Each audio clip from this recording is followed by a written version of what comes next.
Hello guys, and welcome to another Pro Guides video. Today we're going to be looking at the Duo Gauntlet Cup win with Nick Mercs. In this game, his teammate Neoli dies and he has to play the late game by himself. Despite being solo, he still manages to hold an advantage over his opponents throughout the match. But that's not all. Nick Mercs also scores several kills, and with a few smart, patient plays, secures the win for himself and his duo partner. Hopefully you guys can apply some of these strategies to improve your own gameplay and, most importantly, get some of those clutch Fortnite wins yourself. There's a lot to cover, so let's hop right in. In this late game moment, Nick and his partner arrive in Tilted and begin to set up a base on the high ground where they're likely going to catch some players coming into the zone. By doing this, they can get some easy kills. These are both aggressive players, so this strategy comes as no surprise. They aren't likely to get favored here for the next circle, but they have their ballers handy so they can rotate without using much materials anyways. Neo spots a duo rotating in as they likely expected, and immediately gets a really nice heavy sniper tag. Then, they close in for the kill. You hit one? Neoli uses his stink bombs to pressure his opponents and prevents them from healing. This time, Nick instinctively chooses the side opposite of Neoli to attack from, since two angles are harder to cover than one. They quickly overwhelm the two players and then secure the kills. Nick Mercs' opponent ends up dropping 2 Rift to Goes, which is a very powerful item to have in these high-end competitive Fortnite games. It allows them to make the decision to give up their ballers and instead set up for kills in the next circle. Alright, let's get into the next clip. Nick and his duo partner launch pad into the safe zone and set up in 1x1s at mid-level height. There are opponents crawling all over the high ground up from the hill above them, so they close their 1x1s with roofs and simply look to land some shots with some wall edits. As they look for shots to land, one team behind them starts grenade launching their base.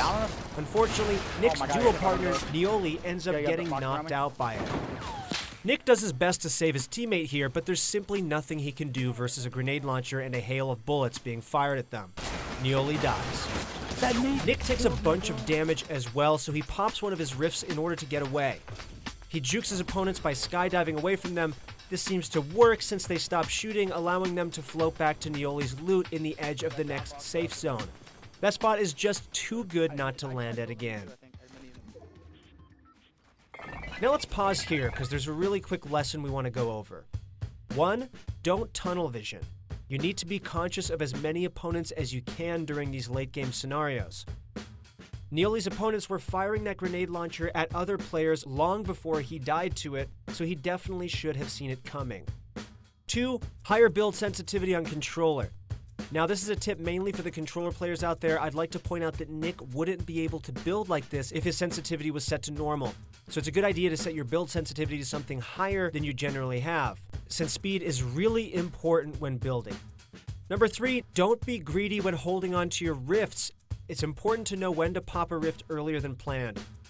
We saw a rift save Nick's life in this scenario, so when properly used, they can almost end up being a get-out-of-jail-free card. It may be an early use of a rift, but it's better to use it and live rather than just die. Okay, let's get back into the game. Nick builds up a bit higher to be in a better position because he wants to start looking for kills. Right here, I'd like to point out a smart move he makes with the grenade launcher that I don't see many players do when trying to hit long-range shots. Nick fires one grenade off in order to gauge the firing angle needed to hit his opponents. He sees where the grenade lands, and based off that, he can adjust his shot if needed and then fire more. His strategy ends up working, and he ends up hitting someone with his grenade. This trick can be helpful because if you do miss, you only waste 1 ammo instead of up to 6. We all know how hard explosive ammo is to come by these days. Nick has noticed by now that the storm is moving in his favor. The zone being in your favor like this can definitely be one of the best ways to get late game kills, and you're about to see that happen in a second. Nick puts up 2 quick kills with his rifle and then notices a rift getting popped down to his left.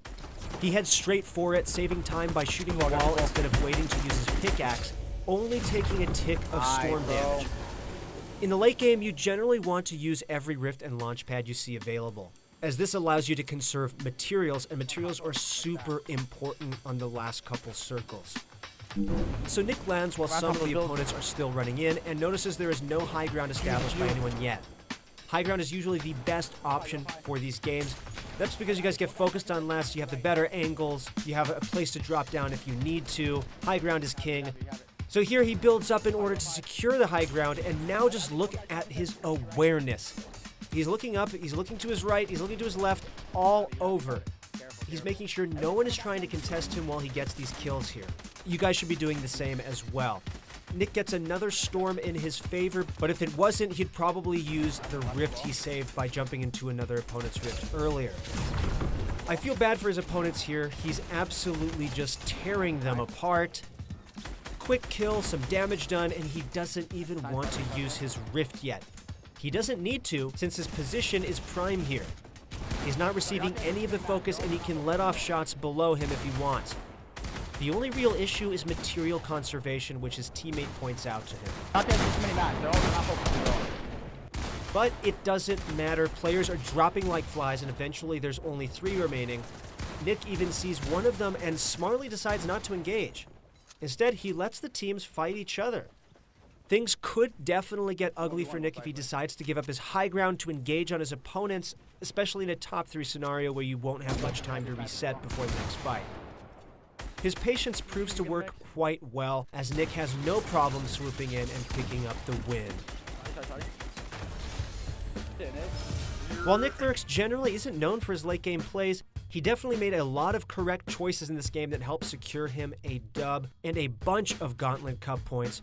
Hopefully you guys learned a bunch from this video, and if you're interested in videos like these and courses with the best players in the world, please check out ProGuides.com, where you can also get a 24/7 coach and a bunch of information to help you guys get better at Fortnite.